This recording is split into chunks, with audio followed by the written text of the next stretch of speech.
Ways in which the rich oppressed the poor during the time of Amos. Sorry? Yes. Overcharging them, yes. Yes, using faulty scales. Yes, very good. Selling them as slaves. The poor were robbed, yes, with violence.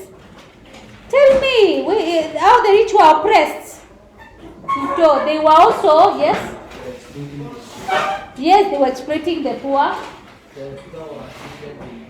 They were cheated in business. They were denied justice. Very good.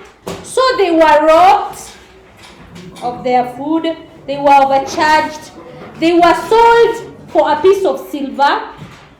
They were also sold for the foods that were not fit for human consumption.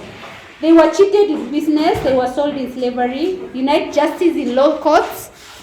And then they were also thrown out and not listened to in the